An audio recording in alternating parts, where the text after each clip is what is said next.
Hello everyone, welcome to Vishala education. Chemical kinetics के next lecture में आज हम डिस्कस करेंगे collision theory of bimolecular reaction. Collision का मतलब पता है क्या होना? मिलना या मिक्स होना। ठीक है, तो एक्चुअली अगर रिएक्शन हो रही है, समझो कोई ए है, ए रिएक्टेंट है, रिएक्टेंट कन्वर्ट हो रहा है बी प्रोडक्ट में, तो ये कैसे बना?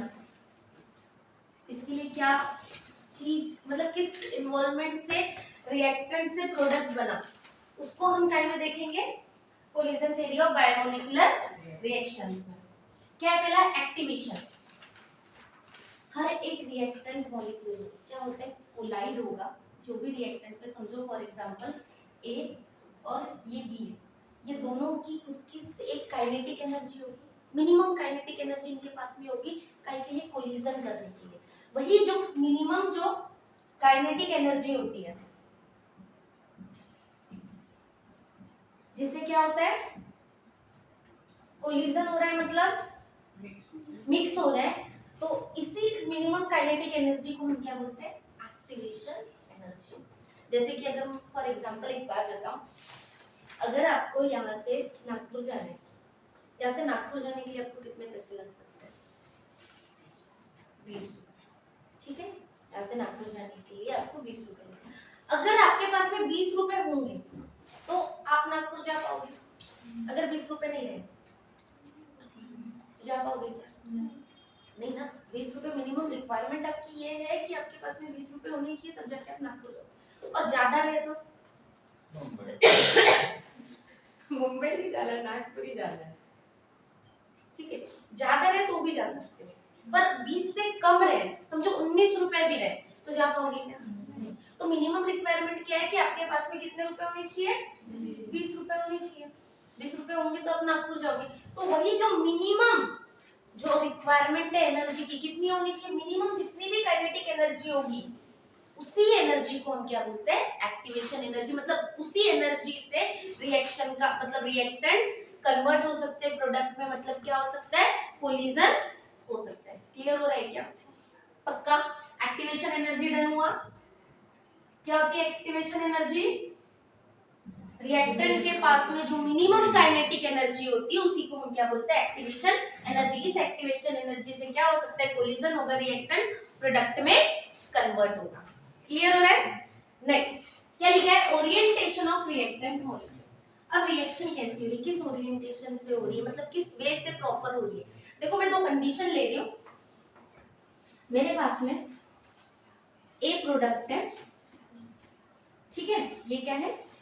ए प्रोडक्ट, सॉरी ए रिएक्टेंट है, प्लस ये बी रिएक्टेंट के साथ में कोलाइड हो रहा है। देखो ये बी मॉलिक्यूल, क्लियर हो रहा है? ये जब दोनों एक दूसरे के साथ में मिलेंगे, ये अभी इसका ओरिएंटेशन कैसे? ये किसके साथ में अटैच होना चाहिए? बी के साथ में। पर ये दोनों कैसे? एक जैसे। ये दोनों एक दूसरे के साथ में कंबाइन होंगे क्या? नहीं। कुछ प्रॉब्लम है? ए के साथ में अगर बी प्रोडक्ट अगर रिएक्ट हो रहे, पर यहाँ पे ये जो ए है किसके जैसे दिख रहा है? बी जैसे दिख रहा है। ये दोनों एक दूसरे के साथ में कोलाइड हो पाएंगे क्या? नहीं। आपको सेम क्या मिलेगा? यहाँ पे वही मिलेगा, ए प्लस बी, मतलब इसी वे से। यहाँ पे रिएक्शन हो रही है क्या? नहीं। ये रिएक्शन कन्वर्ट हुई क्या? मतलब रिएक्टेंट प्रोडक्ट में कन्वर्ट हो रहा है क्या? नहीं, क्योंकि दोनों एक जैसे, दोनों एक दूसरे के साथ में क्या नहीं कर पाएंगे? कंबाइन नहीं कर पाएंगे। पर सेकंड कंडीशन में ले लो, देखो ये फर्स्ट कंडीशन, सेकंड कंडीशन हमने लिया, ये ए है, नहीं इसके अंदर अब बी प्रोडक्ट, ये बी प्रोडक्ट है। अब यहाँ पे पॉसिबिलिटी है इसका इसके साथ में अटैच होने की, मतलब इनका मॉलिक्यूल जो एक दूसरे के साथ में क्या हो सकते हैं? ये कोलाइड हो सकते हैं। प्रोडक्ट क्या बनेगा हमारे पास में? यहाँ पे इसमें से ए बनेगा और बी हमारा ये हो जाएगा। क्लियर हो रहा है? तो मतलब प्रॉपर ओरिएंटेशन, मतलब उनको प्रॉपर कोलाइड होने के लिए डायरेक्शन भी इंपॉर्टेंट है, कि प्रॉपर वे से होना भी इंपॉर्टेंट रहेगा। उसी में क्या आता है, ओरिएंटेशन ऑफ रिएक्टेंट मॉलिक्यूल, मतलब रिएक्टेंट रखा कैसे। फर्स्ट कंडीशन में रिएक्शन हुई क्या, नहीं, इस कंडीशन में रिएक्शन नहीं होगी, इस कंडीशन में हमारा रिएक्टेंट से प्रोडक्ट बना। क्लियर हो रहा है क्या, तो मतलब क्या हो रहा है, अगर एक्टिवेशन एनर्जी भी है पर अब रिएक्टेंट का ओरिएंटेशन भी यहाँ पे इंपॉर्टेंट है कि अगर अगर कोई दो मॉलिक्यूल को अगर कोलाइड करना है तो वो हम किस वे से कर रहे हैं, मॉलिक्यूल का साइज या फिर किस वे से वो अटैक कर रहा है, वो भी हमारा क्या है यहाँ पर नेसेसरी है। क्लियर हो रहा है। लास्ट क्या है, पोटेंशियल एनर्जी बैरियर। क्या है, पोटेंशियल एनर्जी बैरियर। क्या होता है potential energy, energy of body when it is in rest. Energy of body when it is in rest. पर यहाँ पे बैरियर पड़ा है, क्या लगता है, रुकावट। काय में रुकावट, क्या पड़ रहा है,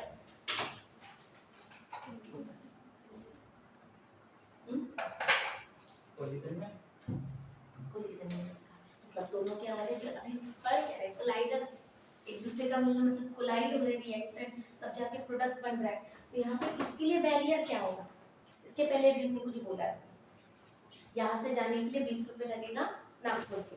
अगर मेरे पास में 15 रुपए है तो मैं जा पाऊंगी कि नहीं, मतलब मिनिमम रिक्वायरमेंट हमारे पास में क्या होनी चाहिए, कंप्लीट, या तो मिनिमम एनर्जी काइनेटिक एनर्जी होनी चाहिए,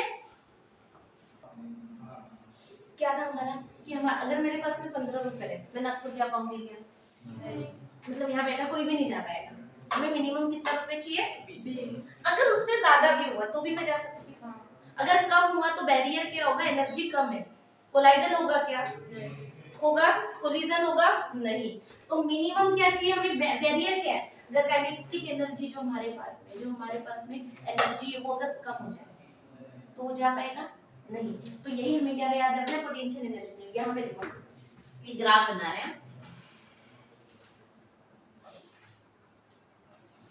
ठीक है, ये रिएक्टेंट है, ये प्रोडक्ट, रिएक्टेंट से क्या हुआ प्रोडक्ट में करना, ये जो दिख रहा है यहाँ पे ये एनर्जी, यही हमारा क्या है EA,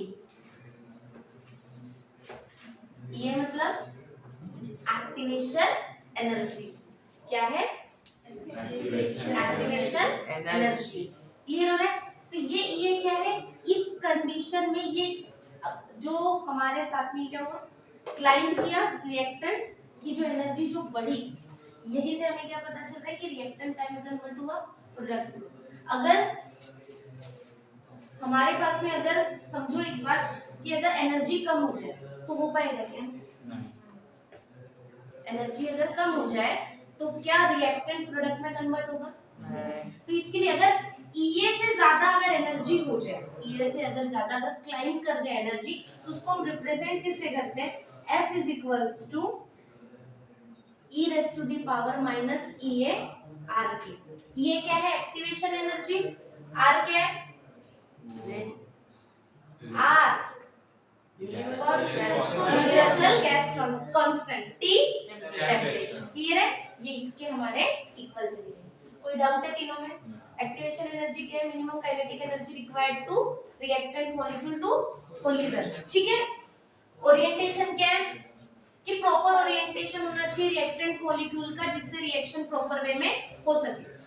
पोटेंशियल एनर्जी बैरियर क्या है, अगर हमारे पास में मिनिमम एनर्जी रही और मिनिमम एनर्जी वो रहेगी तो क्या रिएक्टेंट प्रोडक्ट में कन्वर्ट हो पाएगा क्या, नहीं, या तो एनर्जी हमारे पास में मिनिमम हो या तो फिर मैक्सिमम हो, मैक्सिमम होगी तो भी रिएक्शन का मतलब रिएक्टेंट कन्वर्ट हो जाएगा प्रोडक्ट में, कम होगी तो होगा क्या, नहीं, तो क्या जरूरत क्या है हमें, या तो जितनी जरूरत है उतनी हो या फिर उससे ज्यादा। क्लियर हो रहा है, अगर एक्सेस हुई तो किससे रिप्रेजेंट करेंगे हम, F is equals to E raised to the power minus E upon RT। ये activation energy, R universal, T temperature. Clear है,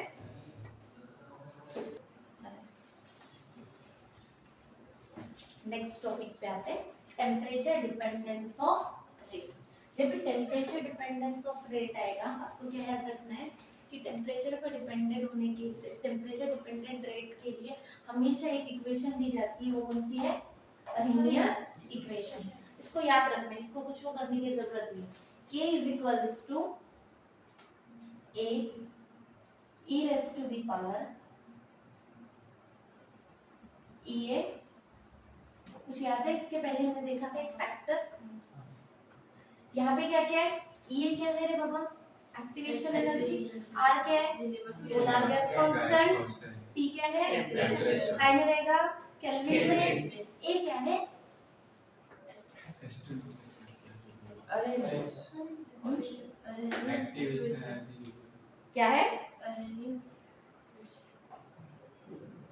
a है फ्री एक्सपोनेंशियल कांस्टेंट। क्या है a?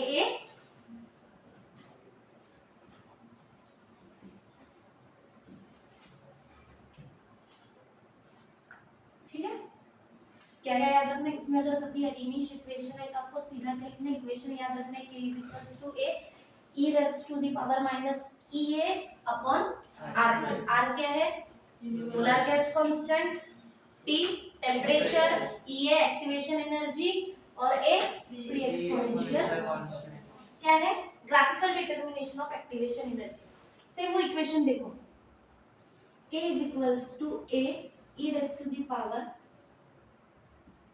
ठीक है, कंसीडर क्या करना है? दोनों तरफ में आपको लॉग लेना है। दोनों तरफ मल्टीप्लाई कैसे करना है?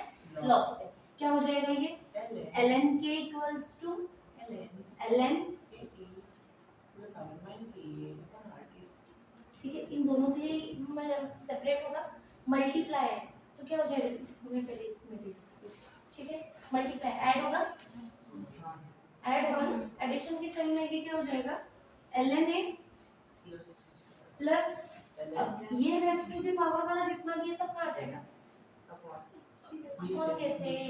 ln के पहले ना फिर क्या हो जाएगा? ये minus E A R T ln e इसकी वैल्यू 1, ln e की वैल्यू 1। ठीक है, तो क्या हो जाएगा? ये ln a प्लस डायरेक्ट लिख लो या तो फिर इसको ऐसे लिख लो, देखो minus E A upon R T plus ln a। कोई दिक्कत? ln को हटाने के लिए लॉग टू द बेस में कन्वर्ट करने के लिए क्या करते हैं? पूरा करेंगे हम। ठीक है, इस यहाँ पे हमको करना पड़ेगा 2.303 log to the base 10k equals to, इस पे तो है ही नहीं क्योंकि कैंसिल हो चुका है, इससे तो मतलब ही नहीं है। ये अपॉन प्लस यहाँ पे भी जाएगा 2 into 303 log to the, एक मिनट log। ठीक है, अब ये दोनों कॉमन डिवाइड कर दूं, डिवाइड कर दूं, क्या हो जाएगा यहाँ पे? log to the base 10k equals, divide करूंगी तो यहाँ पे डिवीजन में आएगा, इन दोनों से हट जाएगा, क्या हो जाएगा? ये upon 2.303 RT plus log to the base 10। कोई डाउट? कंपेयर कर सकते हैं, ग्राफ बनाना है y equals to mx plus c। Clear है? बनाए। y पे क्या है? log to the base 10 k। कहाँ तक जा रहा है? c log to the base 10 यहाँ तक जा रहा है। कांस्टेंट है ना रे पापा, क्या आएगा? टी है, कौन सा टी है?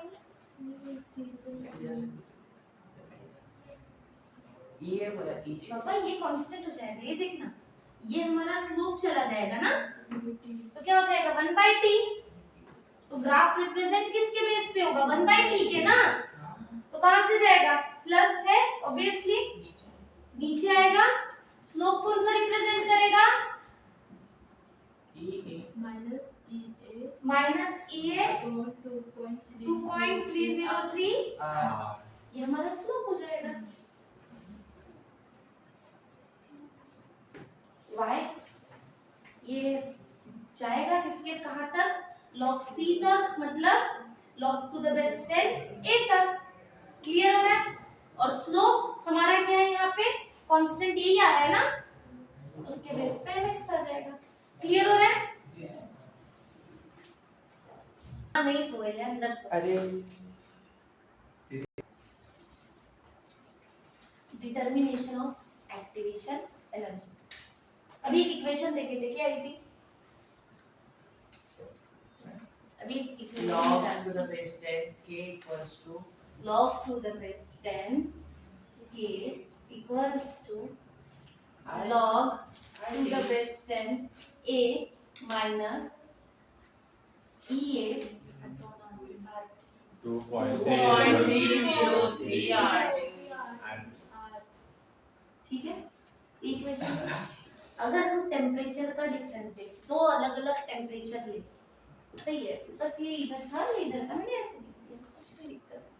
ठीक है, अगर मैं टेम्परेचर चेंज कर दूं, दो टेम्परेचर कंसीडर करो, एक T1 एंड T2, तो क्या हो जाएगा? ये यहाँ पे जो पहले इक्वेशन आ जाएगा, यहाँ पे क्या आ जाएगा? T1 equation number 1। सेकेंड, अगर टेम्परेचर 1 है तो क्या और चेंज हो सकता है?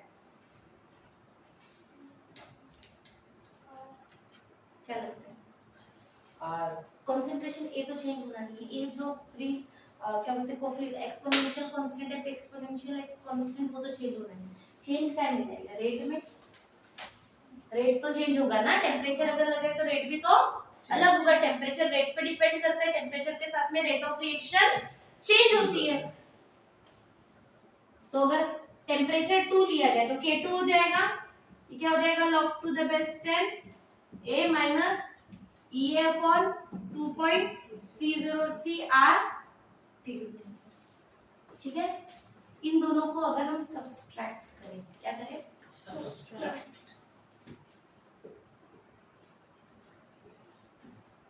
क्या हो जाएगा? करो। 2 में से 1 की 1 में से 2 1 से 2 करो, K1 minus K2 K2 minus K1 कर, कुछ भी कर। क्या करना ज्यादा इजी रहेगा? डेल्टा की हो जाएगा K2 minus K सेकंड से 1 कर देते हैं, क्या हो जाएगा? log to the base 10 k2 K2 minus log to the base K1। ये दोनों कैंसिल हो जाएंगे, इन दोनों को कट कर दे, क्या बचेगा? EA minus EA 2.303 R T1 T2 plus plus रहेगा माइनस रहेगा? ये बार माइनस माइनस प्लस होता है कितने लोग माइनस के साथ है, कितने लोग प्लस के साथ? प्लस प्लस वाले कितने? हाँ, प्लस और माइनस वाले बचे? प्लस प्लस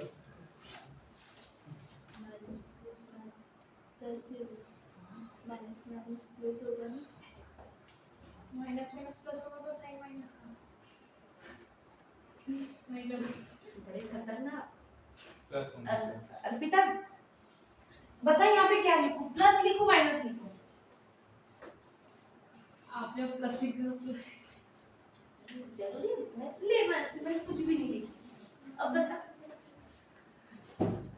हमने क्या बोला कि सब्सट्रैक्ट करना है इसमें से इसको, तो क्या होगा? माइनस नहीं ना प्लस होगा सब्ट्रैक्ट करना है तो माइनस बोला मैंने। नहीं प्लस होगा क्योंकि माइनस करें माइनस प्लस क्या आ जाएगा?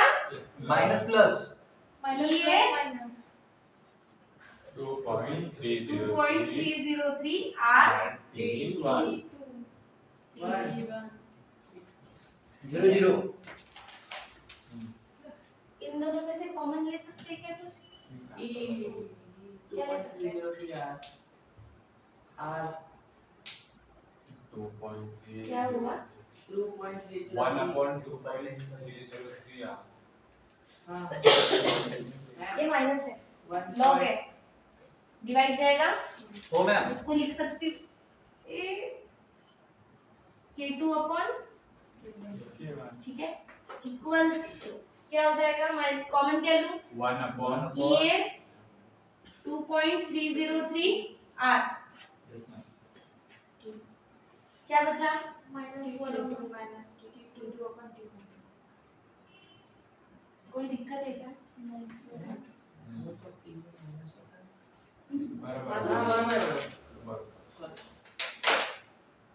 ठीक है, क्या हो जाएगा log to the base 10 k2 upon K बराबर।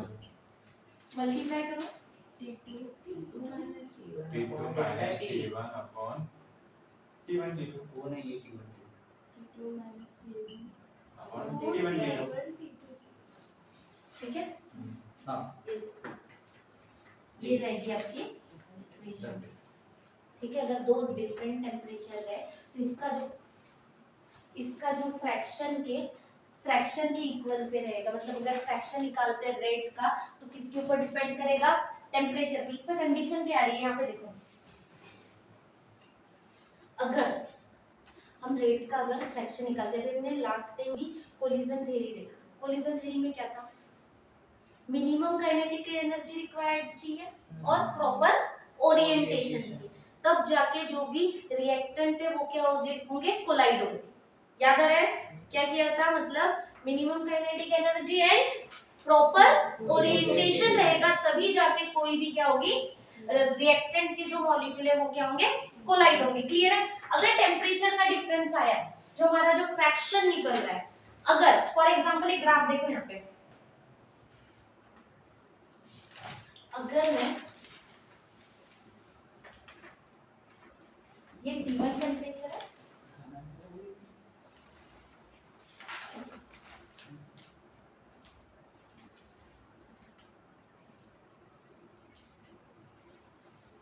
ये T2,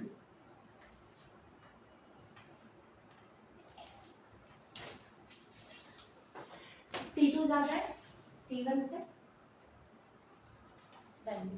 हाँ, ये ठीक है, अगर T2 ग्रेटर है T1 से, तो उस कंडीशन में जो हमारा मॉलिक्यूल का जो फ्रैक्शन रहेगा वो भी क्या होगा? ज्यादा होगा। मतलब रेट ऑफ रिएक्शन इंक्रीज होगी अकॉर्डिंग टू टेम्परेचर। टेम्परेचर अगर बढ़ेगा तो रेट ऑफ रिएक्शन भी क्या होगी? इंक्रीज होगी। और वैल्यू EA की ये भी क्या होगी? बढ़ेगी। अगर मतलब सीधा कंडीशन क्या आती है, अगर EA की वैल्यू अगर बढ़ रही है तो सीधा सा टेम्परेचर भी क्या हो रहा है? इंक्रीज हो रहा है। और टेम्परेचर अगर इंक्रीज हो रहा है तो रेट ऑफ रिएक्शन भी क्या होगा? इंक्रीज होगा। क्लियर है? क्या कंडीशन हुई? अगर EA इंक्रीज हो रहा है तो टेम्परेचर भी इंक्रीज होगा, अगर टेम्परेचर इंक्रीज हो रहा है तो रेट ऑफ इंक्रीज होगा। क्लियर है?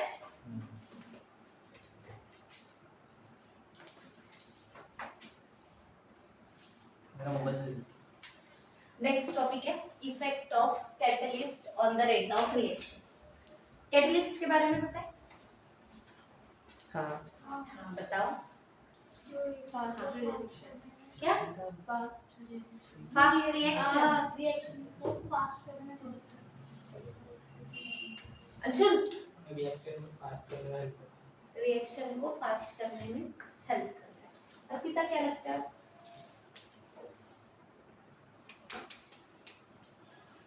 ये दिख रहा है क्या? एक वर्ड लिखा है रेट ऑफ रिएक्शन। सिर्फ एक काम है कैटलिस्ट का, क्या काम करता है? रेट ऑफ रिएक्शन को क्या कर देता है? बढ़ा देता है, पर खुद कंज्यूम नहीं होता।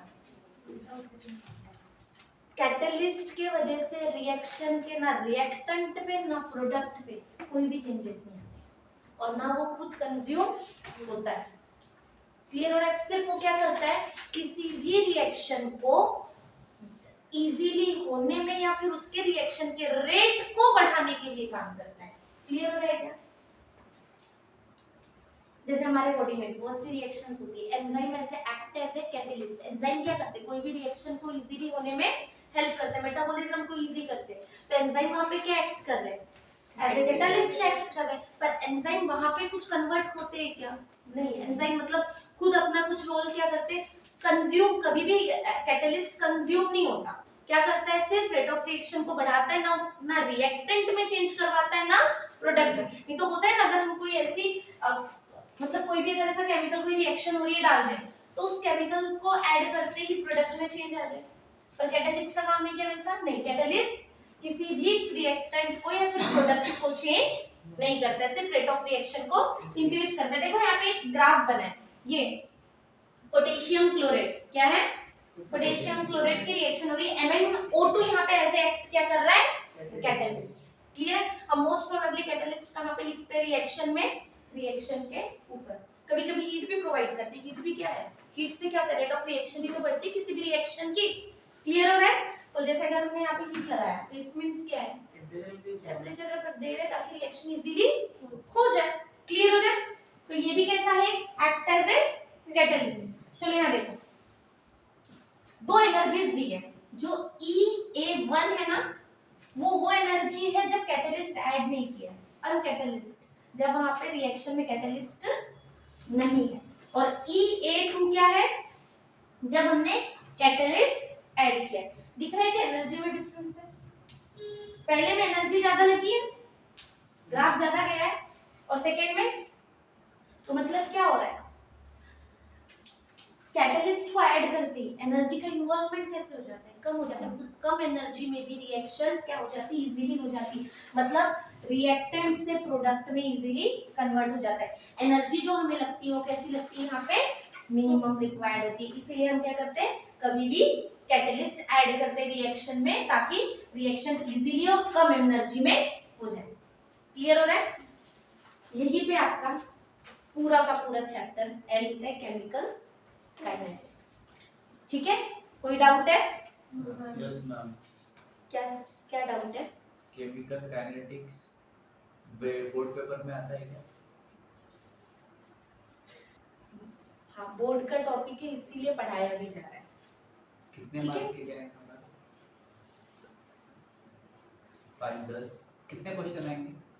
मिनिमम हर साल इससे क्वेश्चन रहते हैं, 3-4 क्वेश्चन रहते हैं। आपके एमसीक्यूज में भी आते हैं, इसमें से अरेनियस थ्योरी इंपॉर्टेंट टॉपिक है। उसके अलावा first order reaction, rate law, ये जो क्वेश्चन से आपको रिपीटेडली आते हैं। लास्ट ईयर भी आपको क्वेश्चन रहा है रेट लॉ के ऊपर में, इंटीग्रेटेड रेट लॉ, इसके आईएमपी क्वेश्चन। मतलब बहुत ज्यादा वेटेज है ना। हाँ। तो अच्छे से करना पड़ेगा। हाँ। सब लोग अच्छे से करना देगा।